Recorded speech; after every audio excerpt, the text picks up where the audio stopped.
why did United States successfully defeat the Soviet Union? Why?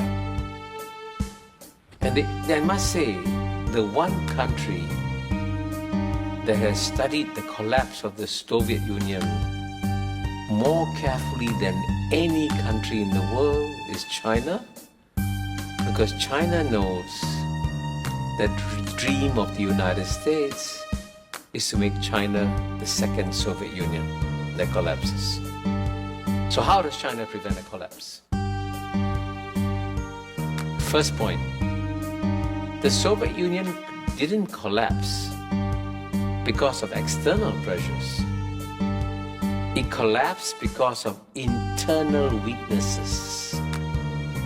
And so China realizes, to make sure I survive, I must have a very strong, dynamic economy and a strong, dynamic society. And by the way, there was a very famous American thinker, George Kennan, who said way back in 1949, very presciently, he said, at the end of the day, the outcome of the contest between United States and Soviet Union will depend on not on our weapons and troops and all that. It will depend on which society has got greater spiritual vibrancy inside, stronger. And so United States society was far more dynamic than Soviet Union society. United States thrived, Soviet Union collapsed.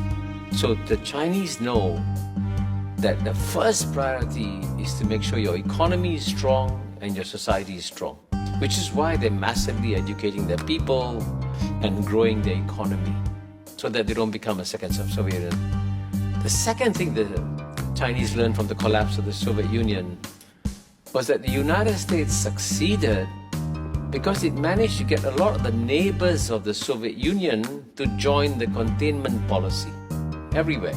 Western Europe, Japan, South Korea, right? Both ends of the Soviet Union. So what did the Chinese do? The Chinese launched a preemptive strike against a containment policy by making sure that its neighbors depended on the Chinese economy. I'll give you a simple example. Singapore is part of Southeast Asia, and we are part of an organization called ASEAN. And ASEAN started as a pro-American organization, okay?